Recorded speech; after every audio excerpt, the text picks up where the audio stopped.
Okay, we're back, my friends and followers. And today we're hiking around the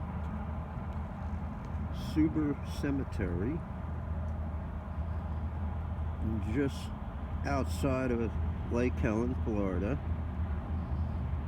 In the days before Interstate 4, there was a road that led from the back part of Lake Helen where the African American community had settled,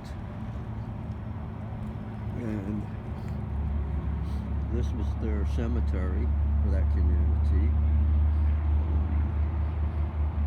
The land was donated by a gentleman called Uncle Suber, S-U-B-E-R, early 1900s, before he passed away. My understanding is that he was once the mail letter courier in Lake Helen.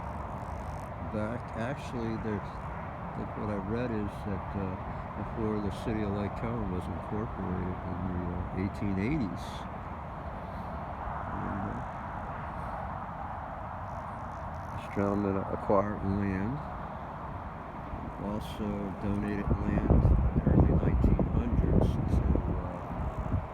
so that they could build their first church in their community. I'm going to walk around a little bit and show you some of the sights here. So right now I'm at what was once the back of the cemetery, up at the very top of the hill. And step up a little closer some of these stones. So we got some 1880s and 1893.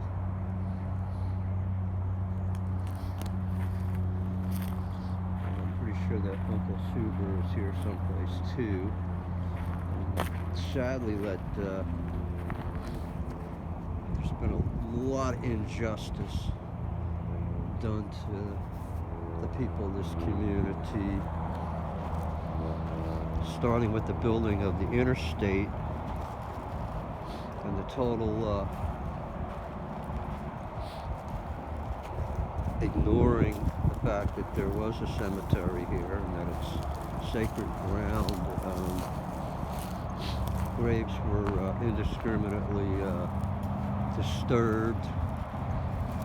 Some were probably dug up and moved, and I'm sure some are still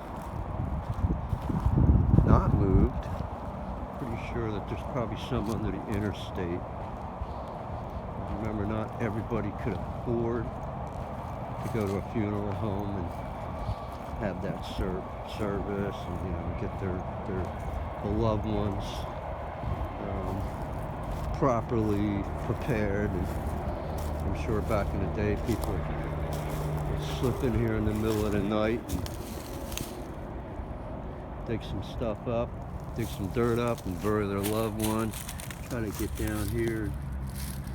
It's an old stone and it's so sunken down that you can't see I see a 9 there, so it's probably 1889 or 99 possibly.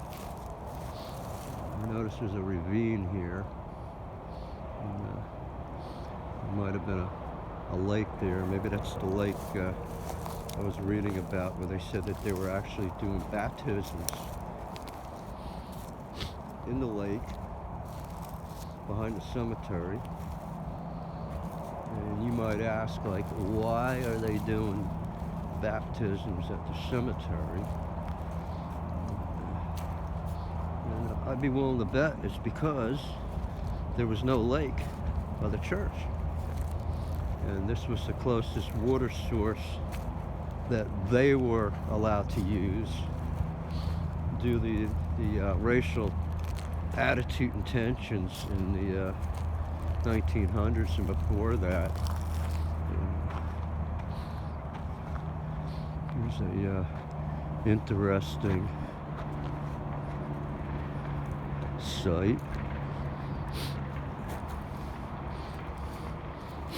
This person's done all red brick, and they got some vandalism going on here.